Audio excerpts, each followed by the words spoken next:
Hello everyone, hello guys, ঝাঁকানাকা blog এইসব কিছু বলারই আমার ইচ্ছে নেই। মা এখন আমার উপরে কড়া নির্দেশ জারি করে দিয়েছে, আর কোনো ব্লগিং করা যাবে না। ছেলের উপরে আমাকে পুরো ফোকাস অন করতে হবে, ঠিক আছে? অনেক হয়েছে আমার ব্লগিং করা, এটাই আমার শেষ ব্লগ, বুঝতে পারছো? কি আর করবো বলো, ছেলের অবস্থা দেখে মানে আমি কি বলবো, আর আমার দুঃখের শেষ নেই। আর তার সাথে আমার মায়ের মুখ শুনে শুনে আমি শেষ হয়ে যাচ্ছি। তো এই ডিসিশনটাই বলো ঠিক হবে বলো? বিদায় নিলাম তোমাদের কাছ থেকে, জেনে নাও কেন।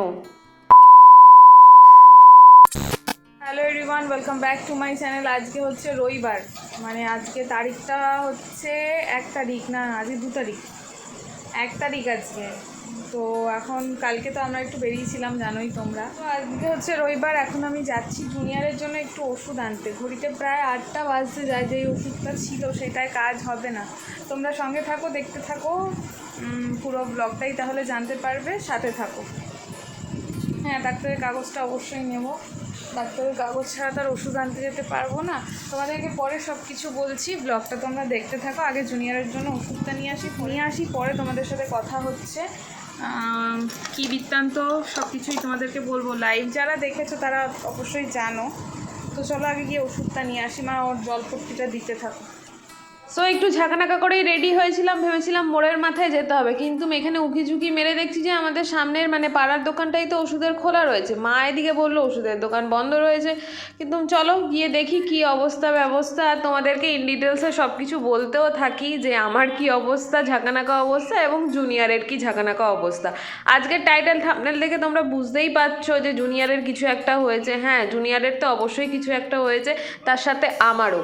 এবার তোমরা হয়তো ভাবছো জুনিয়রকে নিয়ে আমি ঘুরতে গেছিলাম সে কারণে এটা হয়েছে, কিন্তু সেটা কি সত্যি? সবসময় কি সেটাই হয় যে ঘুরলাম ফিরলাম বলেই বাচ্চার এই রোগটা হয়েছে? এটা তো কখনই আমি মনে করি না। যদি বাড়িতে থাকতাম তারপরেও যদি এইটা হতো, তখন কে কি বলতো বলো তো তোমরা? তো যাই হোক, এখন এসছি জুনিয়রের জন্য আমি জ্বরের ওষুধ নিতে। তোমরা বুঝতেই পারছো জুনিয়রের জ্বর এসছে। আজকে দুপুরবেলা অবধি জুনিয়র মোটামুটি ঠিক ছিল, যখন খাইয়ে দাইয়ে ঘুম পাড়াতে যাব তার একটু পরপর থেকেই জ্বরটা শুরু হয়েছে। ওই 3টে 3:30 নাগাদ থেকে জ্বর। তো দেখছি বেড়েই যাচ্ছে। এবারে থার্মোমিটার দিলাম, দেখলাম 101 102 এরকম উঠছে টেম্পারেচার। আমার কাছে একটা ওষুধ ছিল, আমি অল্প পরিমাণ ওকে খাইয়ে দিয়েছি, মানে যেটা 6 ml খাওয়ানো দরকার আমি সেটা ওকে 2.5 ml খাইয়েছি। বুঝতে পারছো, আমি ভুলেই গেছি যে কতটা করে খাওয়াতে হয়। আর আমার কন্ডিশন আর তোমাদেরকে কি বলবো, আমার ডান সাইডটা মনে হচ্ছে কে যেন খুব পিটিয়েছে আমাকে। আর জুনিয়রের ওষুধ যেটা মানে কোরোসিন যেটা, সেটা ওই মে মাসের কেনা সিল খোলা ওষুধ। তো সিল খোলা ওষুধ কিন্তু বেবিদেরকে খাওয়াতে নেই আমি যতদূর জানি, আর সেই ওষুধ কাজও দেবে না। আর আমরা মানুষরাও খাওয়া উচিত না, মানে বড়দেরও খাওয়া উচিত না। এবং কোনো পশু পাখিকেও জানো তো, সিল খোলা ওষুধ বেশি দিন পড়ে থাকলে, ইউজ না করলে সেটা ব্যবহার না করাই ভালো, কারণ সেই ওষুধে কিন্তু কাজ দেয় না। সেই কারণে এখানে দেখতে পাচ্ছ আমি জুনিয়রের জন্য ক্রোসিন নিয়ে নিয়েছি, আর তার সাথে কিছু জিনিসও নিয়েছি। তো মাই নিয়ে যেতে পারতো ওষুধগুলো, তখন দোকানটা খোলা ছিল না, আমাকে আর বেশি দূর যেতে হলো না, সামনেই পেয়ে গেছি। আমার নিজেরও ভালো লাগছে না মোবাইলটা যে ধরবো, হাত প্রচণ্ড ব্যথা করছে, ঘাড় ব্যথা করছে। তো এই যে কোনো রকমে গিয়ে দেখো, একটা ওষুধ আনতে গিয়ে অনেকগুলো জিনিসই নিয়ে এলাম, বাট আরেকটা জিনিস এখন মনে পড়ছে, ওষুধপত্র তো কিনতেই হবে বলো। পরমাশাকে ফোনও করতে হবে যে ওষুধপত্র কিনে আনলাম, সেসব বলবো। তো চলো এখন যাই, গিয়ে জুনিয়রকে ওষুধটা আগে খাইয়ে নিই, খেতে তো ঝামেলা করবে, দেখে নেবো আগে। এবার তোমরা বুঝতেই পারছো কেন ওষুধ আনলাম, কী ওষুধ আনলাম। তো চলো এখন যাই অন্ধকার রাস্তা দিয়ে আলোর দিকে। তো এখানে মাদার ইন্ডিয়ার কাছে ছেলেকে রেখেই কিন্তু আমি গেছিলাম দোকানে ওষুধ আনতে। বেশি দূর যেতে হয়নি, মাকে এসে বলছি মা দোকান তো খোলা। মা বলছে তখন বন্ধ ছিল, এখন হয়তো খুলেছে। আমি বললাম হ্যাঁ এখন হয়তো খুলেছে। আমার মাদার ইন্ডিয়া এখন আমার মাসি ইন্ডিয়াকে খবর দিচ্ছে যে জুনিয়রের জ্বর এসছে। আর জুনিয়রকে ওষুধ খাওয়ানো কি বলতো, মাথার ঘাম পায়ে পড়ে গড়িয়ে কোথায় চলে যাবে এরকম একটা অবস্থা। ওকে কিন্তু আমি জ্বরের ওষুধ কিছুতেই খাওয়াতে পারি না, মানে ওর শরীর খারাপ হলেও কোনো ওষুধই খেতে চায় না। কিন্তু A to Z যেই সিরাপটা আছে ম্যাঙ্গো ফ্লেভারের, সেটা খাওয়ার জন্য নাচতে থাকে এমনি সময়। কিন্তু ওকে ওর জ্বর হলে ওকে কোনো ওষুধ আমি খাওয়াতে পারি না। ইভেন কি মে মাসে যখন জ্বর হয়েছিল তখনও ওর বাবা আর আমি নাজেহাল অবস্থা হয়ে গেছিলাম। আর এখন জুনিয়রের বাবাকে অবশ্যই মিস করছি সব সময়, জানো তো, মানে একটা হাজব্যান্ড আর ওয়াইফ যদি এক জায়গায় একসাথে থাকা যায় সেটা কি বলো, একটা মোরাল সাপোর্ট হয়। সেটা আমি কিন্তু এই মুহূর্তে পাচ্ছি না, আমার মা দেওয়ার চেষ্টা করছে আমাকে। তো চলো জুনিয়রকে ওষুধ খাইনি, কালকে তোমাদের সাথে কথা হচ্ছে। So hello everyone, good afternoon. সকলে কেমন আছো? আশা করি ঝাঁকানাকা বিন্দাস আছো। আজকে নেক্সট ডে, আজকে হচ্ছে সোমবার, আজকে হচ্ছে কৌশিকী অমাবস্যা। তো যাই হোক, ওই সব তো রয়েছে, কিন্তু আমি ঝাঁকানাকা হয়ে গেছি কাল সারা রাত জুনিয়রকে নিয়ে। কারণ সারা রাত জ্বর আর জ্বর, জ্বরের ওষুধ খাইয়েছিলাম, কমেছিল, আবার ভোর রাত মানে ওই 2:30-3টের সময় আবার ওষুধ খাওয়াতে হয়েছে। সেটা আবার 8টা না যেতে যেতেই আবার জ্বর উঠে গেছে, তখন আর ওষুধ খাওয়াতে পারিনি। দুবার ওষুধ খাইয়েছি, দুবারই বমি করে ফেলে দিয়েছে। তারপরে আর কি ওই অগত্যার গতি হচ্ছে তোমার, ওই কি বলবো, জলপট্টি দেওয়া, এই হয়েছে ব্যাপার, জলপট্টি দিয়েই চলেছে। আর আমার এখানে ঘাড়, কাঁধ, মাথা সব ব্যথা, ঝাঁকানাকা অবস্থা। যাই হোক, এখন ঘড়িতে প্রায় দুপুর 2টো বাজতে যায়।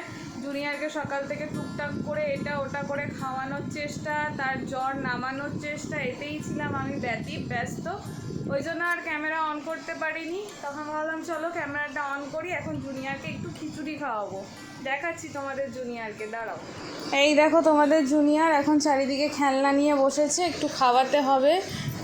এখন ওর একটুখানি ঠিক লাগছে বলে উঠে বসেছে। এখন জ্বরটা আস্তে আস্তে আবার উঠবে, তার আগে খাইয়ে দিতে হবে। আজকে জ্বরটা থাকবেই মনে হচ্ছে। বাবা একটু খিচুড়ি খেয়ে নাও। ওমা একটু খিচুড়ি দাও বাটি করে আর চামচটা করে, খাইয়ে দিই অল্প করে। তো জল দেখতেই পাচ্ছ, চোখগুলো আবার দেখো কেমন হয়ে আসছে, জ্বরটা আবার আসবে। ওর হচ্ছে জ্বর এলে কি বলো তো, মাথার উপর পোর্শনটা, কপালটা খুব গরম হয়ে যায়, মানে এটাও পুরো ঘোরে বকছে। ওর চোখ দুটো দেখলেই তোমরা বুঝতে পারবে। কারণ চারিদিকে দেখো খেলনা ছড়িয়ে নিয়েছে, আর আমার অবস্থা যে কি আর কি বলবো, কিছু বলার নেই। তো চলো ওকে এখন খাইয়ে নিই। চালে ডালে একটুখানি খিচুড়ি করা হয়েছে জুনিয়রের জন্য, এইটাই এখন জুনিয়রকে অল্প অল্প করে দেবো, দেখি খায় নাকি। সো ঝাঁকানাকা করে জুনিয়রকে যেমন ওষুধ খাওয়ানো টাফ, সেরকম শরীর খারাপ হলে খাওয়ানো মোস্ট টাফ হয়ে যায়। এমনিতে তো জুনিয়র খেতে চায় না, তার চেহারা দেখেই তোমরা বুঝতে পারো। আর আমাকে সবাই হয়তো বলে মনে মনে পিছনে পিছনে যে ছেলেটাকে খাওয়ায় না আর নিজে খেয়ে যায়, নিজে মোটা হচ্ছে, ছেলে রোগা হয়ে যাচ্ছে, আমি এটা শুনতে পারি। তো যাই হোক, সেগুলো পাশে রাখো। আর ছেলেকে কিন্তু আমি অনেক খাওয়ানোর চেষ্টা করি, নানা রকম জিনিসপত্র, কিন্তু ছেলে আমার খেতে চায় না। আমি কি করতে পারি বলো তো? কিচ্ছু করার নেই। উনি এখন দেখতেই পাচ্ছ আমার হাতে চিপস দিয়ে দিচ্ছে, চিপসটা বলছে খুলে দাও, আর চোখগুলো দেখছো ছলছল করছে। ওষুধ যে খাওয়াবো উনি খাবে না, আমি কন্টিনিউয়াসলি ওই তোমার মাথার মধ্যে দিচ্ছি ওই যেটাকে বলে না ওই জল ভিজিয়ে ন্যাকড়া, ওটাকে কি বলে কমেন্ট করে অবশ্য জানিও তো, ভুলে যাচ্ছি এই মুহূর্তে। তো এখন উনি চিপস খাবে আর টুকটুক করে, তার ফাঁকে ফাঁকে আমি টুকটুক করে হচ্ছে খিচুড়ি মুখের মধ্যে ঢোকাবো। তাছাড়া আমার তো কোনো উপায় নেই, এইভাবেই খাওয়াতে হবে। আর ওইদিকে কার্টুন চলছে। আর তোমাদের বেবিদের যখন জ্বর হয় তোমরা ওদেরকে কিভাবে টেক কেয়ার করো, সত্যি মাদের অবস্থা কিন্তু নাজেহাল হয়ে যায়। আর আমরা যেহেতু ব্লগিং করি, এটা আমাদের ডেলি লাইফস্টাইল ব্লগ, আমাদের সব কিছুই কিন্তু ক্যামেরার মাধ্যমে ফুটিয়ে তুলতে হবে, এটা আমাদের জীবিকা।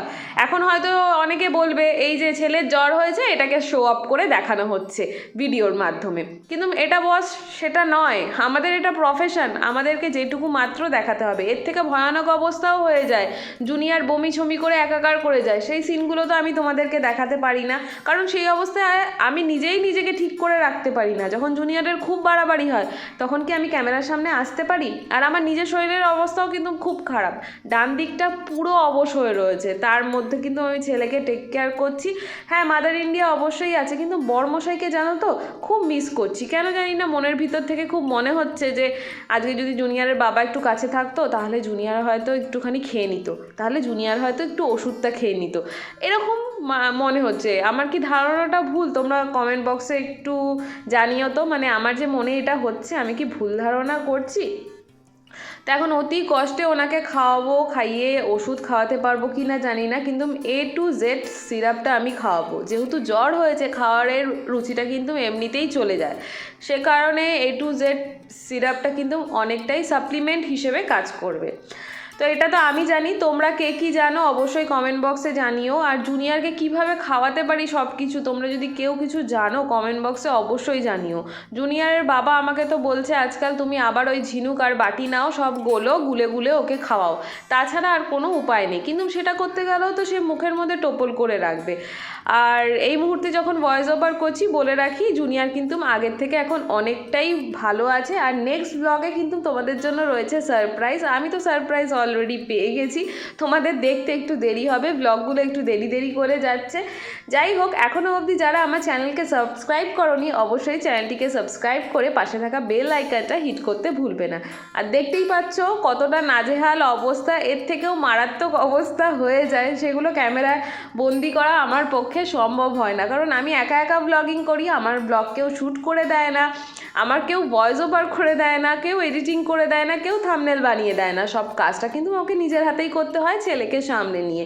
তো বাপের বাড়িতে থাকলে তো অবশ্যই একটু সুখ অর্জন করব, সেটা সব মেয়েই করে থাকে, আমিও করছি, এটা আবার বলার কি আছে।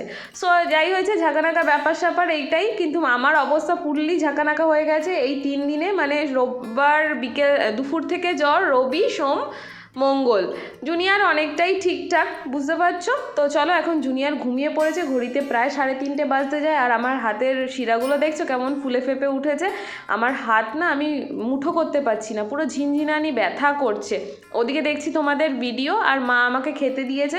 এখন মাকে বলছি মা আমার কোনো কিছু খেতে ইচ্ছে করছে না, ডাল আলু ভাজাই আমার কাছে তৃপ্তিযুক্ত খাবার, আর তারপরে আমি খাবো একটা ক্যালপল, কারণ ব্যথার পরিমাণ আমার প্রচণ্ড বেড়ে যাচ্ছে। কারণ জুনিয়রকে সারা রাত টেক কেয়ার, কাল রাত্রিবেলা আমি ঘুমিয়েছি ভোর 5টার সময়, রাত্রিবেলা বলা ভুল, ভোর 5টায় আমি ঘুমিয়েছি, বুঝতে পারছো, জুনিয়রকে টেক কেয়ার করে। মা আবার দিয়ে দিল আমাকে মাছ, কিন্তু মাছের গন্ধ বলো আমার ভালো লাগছে না। আর এই যে দেখো, আমার ভালো লাগছে না, আমার ছেলে কী করে খাবে? অমনি শরীর খারাপ হলে কারোরই কোনো কিছু ভালো লাগে না, কিন্তু আমরা না মারা অনেক সময় বুঝি না, ছেলে মেয়েদেরকে ঠেসে ঠেসে খাওয়াতে চাই। আমার মা যেমন আমাকে ঠেসে খাওয়ায়, আমি আবার জুনিয়রকে ঠেসে খাওয়াই, এই হয়েছে ব্যাপার স্যাপার। আজকে দুপুরবেলা তোমরা কে কী লাঞ্চ করলে কমেন্ট বক্সে কিন্তু জানাতে ভুলো না। তো এইভাবেই আজকের দিনটা চলে যাচ্ছে, জুনিয়রকে টেক কেয়ার করতে করতে এবং নিজেকে নিজে টেক কেয়ার করতে করতে। এখন মনে হচ্ছে বড়মশাই পাশে থাকলে বলতো একটু ওষুধটা খুলে দিচ্ছি, নাও খেয়ে নাও, এরকম একটা ব্যাপার স্যাপার মাথার মধ্যে ঘুরছে, কিন্তু এই মুহূর্তে আমরা একসাথে থাকতে পারছি না, এটা আমাদের দুর্ভাগ্য। তোমরা আমাদের জন্য একটু প্রে করো, ঠাকুরের কাছে বলো আমরা যাতে 3 জনে সবসময় একসাথে থাকতে পারি, এক জায়গায় থাকতে পারি। তো চলো, এখন জুনিয়রের পাশে শুয়ে শুয়ে আমিও একটু রেস্ট নেব। আর জুনিয়র তো ঘুমোচ্ছে, আর আমি জলের বোতল খুঁজছি, ক্যামেরায় না খুঁজে পাচ্ছি না, তারপরে দেখলাম যে ওই তো জলের বোতলটা। তো চলো এখন ওষুধটা খাই, খেয়ে দিয়ে আমি একটু রেস্ট নিই, তার সাথে তোমাদের ভিডিওগুলো দেখি। তোমরা ততক্ষণ খুব ভালো থেকো, সুস্থ থেকো। নেক্সট ব্লগে তোমাদের জন্য রয়েছে সারপ্রাইজ। তো চলো টাটা, নেক্সট ব্লগে আসছি।